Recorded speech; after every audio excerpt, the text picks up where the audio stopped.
What's going on, guys, in the works? And I figured in celebration of Armored Kill coming out today for every platform and non-premium members, I figured we'd do some Armored Kill vehicles that we haven't touched on, and a lot of people wanted to see me talk about the mobile artillery. Now, there's a lot of really good mobile artillery guides already on YouTube, so I'm going to be talking more about my thoughts, how to use this thing effectively, and what I overall think of this particular vehicle.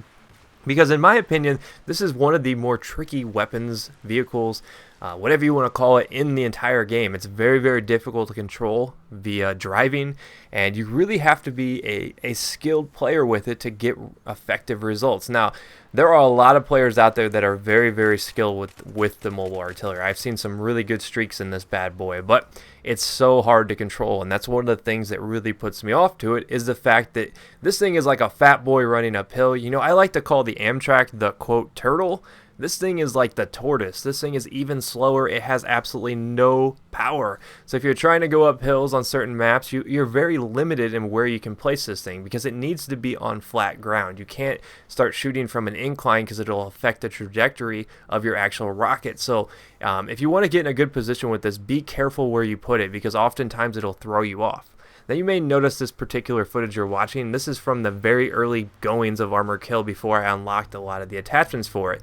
And you can see I'm just using these standard rockets as opposed to the airburst rockets. Now the airburst rockets are better against infantry, but I prefer the standard because not only can you kill infantry, you can disable vehicles. As you saw me destroy that helicopter right there, that was a pretty good moment, and that's something that you probably couldn't pull off with the airburst just because it seemed, unless you maybe hit like some of the passengers or stuff like that, knocked out the pilot. So I tend to stick with the main one. Now I do run smoke. I mix it up though. I have a lot of different combinations that I've been using with this particular vehicle. Now, one of the biggest things I could recommend though is to use proximity scan because this is a very stationary weapon and you don't have a lot of view around your vehicle. You can only really see 180 degrees in front of you. So that really limits what you can see coming up behind you, and oftentimes that leads to people C4ing you, and that's something we want to try to avoid. I mean, C4 is not our friend when you're in a vehicle like this because I would say that's your biggest enemy.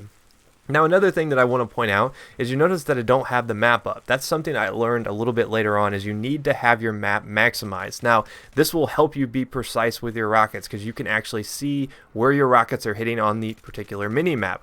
Now granted, if you want to just make it, maybe zoom out and have it be very zoomed out in a little one, up to you. I know that having the map big like you see me have it now does kind of reduce what you can see on the left hand side of your screen, so it is going to hurt your peripheral vision, but it'll help you be more precise when aiming your rockets because you will see where they are splashing on the map.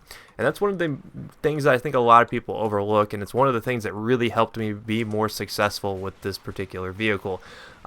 Now, like I said, proximity scan is going to help you out because it's going to kind of give you an idea if anyone's sneaking up on you.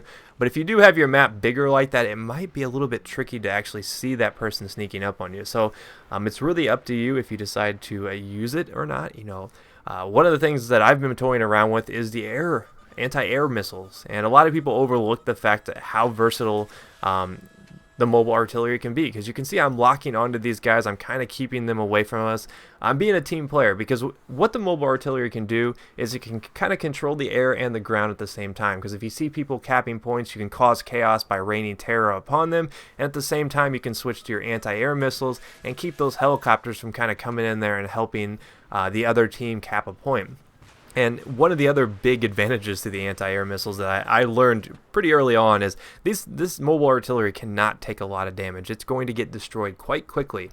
So those anti-air missiles are really good to keeping like scout choppers and attack choppers from coming up at you and destroying you real quick, because you can lock onto them, fire the first one, and oftentimes they'll panic, pop their flares, and then you can fire the second one, which will hit them, and it'll do enough damage to kind of scare them off, to keep them off your butt for a little while you regroup, you find a better area, or you repair your vehicle if you've been disabled. So there's a lot of advantages to having the anti-air missiles on there.